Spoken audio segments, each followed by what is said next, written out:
Paul talking. Let's read this together. This is Paul saying, I was chosen to explain to everyone this mysterious plan that God, the creator of all things, had kept secret from the beginning. There was a gap between what God knew and what people knew.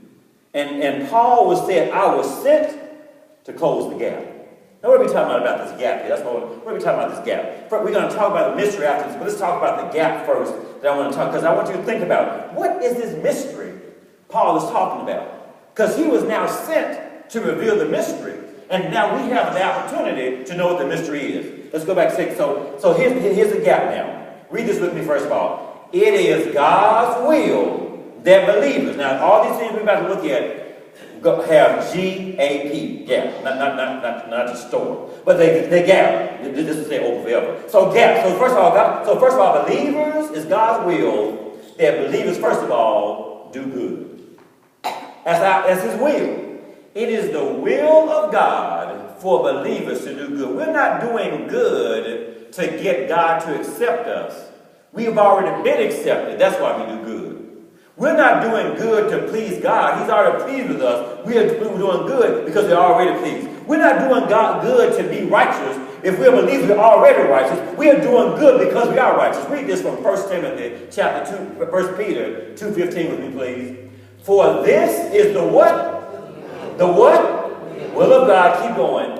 That by doing good, you should put to silence the ignorance of foolish people.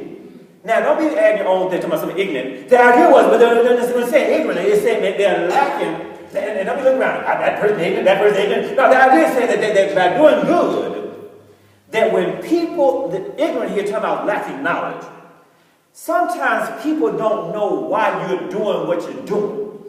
And because we are led back God and have revelation for God, we are doing that to help build the kingdom. And sometimes because they don't understand, they may come up with all kinds of strange things, and we do good to make sure we silence those who lack knowledge and the talk they have. I remember when the principal was over at Archer, we had an opportunity to have a wonderful fellowship with them in our fellowship hall, and there were some people that were there saying, why would this church open up the doors to have us come in to let us meet together? And the principal, who's a believer, we know very well, said, because they love God. Come on now. It is God's will. We do good not to go back and be impressive. We do good because we've been inspired to lift up the name of the Lord. Here's the next G we have. This is for believers now. These two are believers. Next thing, believers are supposed to do what? Do what? Now, it did not say give thanks when I feel like giving thanks. Look what it says right here. Let's read this from 1 Thessalonians 5:18. In everything, give thanks. For what this is what? The will of God in Christ Jesus concerning you. So did it say give God thanks for everything? It says in the midst of trouble, I'm going to give him thanks and come out of trouble. In the midst of pain, I'm going to give him thanks and come out of pain. In the midst of hurt, I'm going to give him thanks and come out of my hurt. That says that in everything, it is God's will for us to thank him. I'm telling you, there's something about Thanksgiving that will change our mindset and our attitude. See, when Thanksgiving says, I'm going to take my mind off the problem and put it on the problem solver. Because I know at that point he's already worked it out. I may not see anything to thank God for, but because I still got breath in my body, I'm just going to thank him for that. And when I learn to thank him for that, I'll thank him for that. And after a while, I'll have a thank fest up in here. And after a while, our whole perspective changes because we give them thanks. Now here's about believers. Now here's for unbelievers now for the A. It is God's will. So we talk about believers, first of all. We got 2 G's for, first of all, the believers are called God's will to do what? To do good, and to also, the other G was what? Give thanks. Here's what we have for unbelievers. It is God's will that unbelievers accept Jesus and are saved.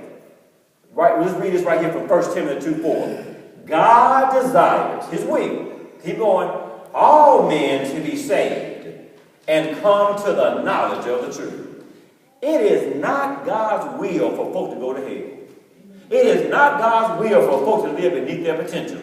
God, he desires that everybody accepts Jesus and comes to the knowledge of him as well. Now here's the P.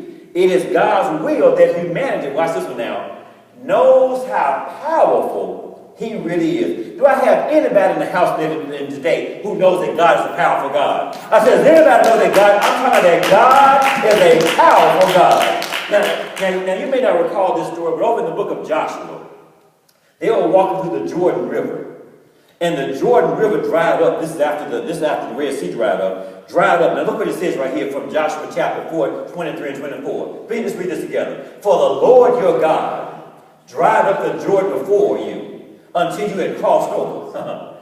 The Lord your God did to the Jordan what he had done to the Red Sea when he dried it up before us until we had crossed over. Verse 24.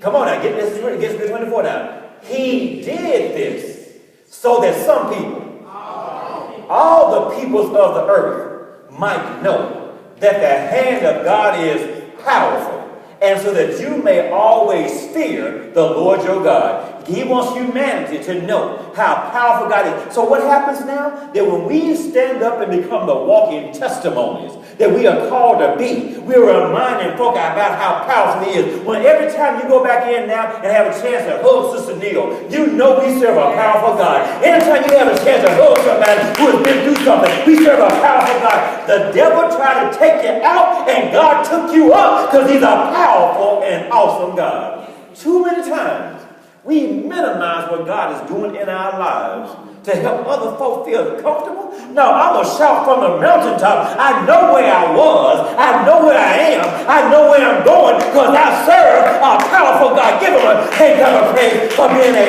powerful God. He's a powerful God. So now spiritual principle number 5. Laying this whole point down. Now let's read down. I want to unlock this whole idea about this mystery.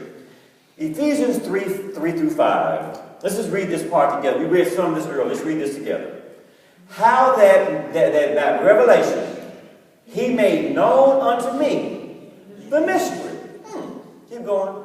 As I wrote afore in few words, whereby when ye read, ye may understand my knowledge in the mystery of Christ, which in other ages was not made known unto the sons of men, and is now revealed unto the holy apostles and the prophets by the Spirit. So here's the question. What is this mystery that God has provided revelation to reveal his will? Here's the question. What is this mystery? What's the mystery that God has shown through revelation according to his will? What is it? What's the mystery? What mystery do we now know now? They didn't know then. What mystery? What mystery? No, I'm asking y'all. This is not just rhetorical. Well, what is the mystery? Say, I ask, you answer. So the idea, what is the mystery that is now being revealed that we know that people in the Old Testament didn't know? What's the mystery? That Jesus, all right. I love that. My goddad over here, he been studying that word, all right. He's been wiping me on himself. Every night you got to study for an hour and then pass my test. So praise God, he's passing. So that's Jesus' son. Let's add to that a little bit more. Look what happens. Now here's the mystery. There's a mystery between Jews and non-Jews. What was not made known and what is now revealed. This mystery. There's some mystery Paul knows and talks about that talks about the Jews and the non-Jews. Let's keep going here. Let's read. Here's the mystery right here. Let's read from Exodus 3:6. Let's read this together.